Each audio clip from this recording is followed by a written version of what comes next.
तो दोस्तों India bull real estate ने अपने क्वार्टर 3 के नंबर को डिस्क्लोज कर दिया है। तो चलिए देखते हैं क्या है क्वार्टर 3 के नंबर्स के अंदर। डाटा बेसिकली यहाँ पे मिलियंस में दिया गया है, मैं आपको क्रोर्स में बता रहा हूँ। पिछले क्वार्टर में कंपनी का टोटल रेवेन्यू जो कंपनी ने ऑपरेशन के थ्रू जनरेट किए थे अप्रोक्सीमेटली बोल सकते हैं 96 करोड़ के आसपास। पिछले साल 133 करोड़, अभी देखें तो गिर के 100 करोड़ के आसपास कंपनी का जो रेवेन्यू है वो आपको जाता हुआ देखने को मिला। साल से साल देखें तो साल से साल कंपनी के रेवेन्यू के अंदर ऑलमोस्ट बोल सकते हैं 25% के आसपास की गिरावट आपको देखने को मिल रही है।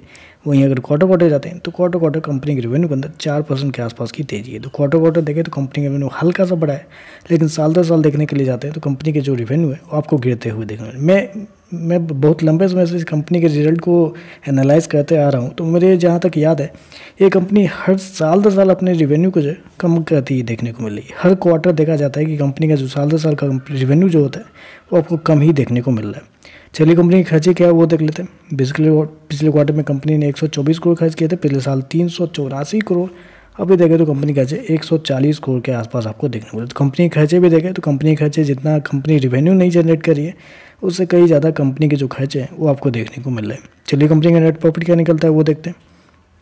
पिछले क्वार्टर में कंपनी 18 करोड़ के लॉस में थी, पिछले साल अप्रोक्सीमेटली बोल सकते हैं 236 करोड़ का लॉस था, जबकि अभी देखें तो कंपनी का जो लॉस है वो आपको 38 करोड़ के आसपास आपको देखने को मिल रहा है।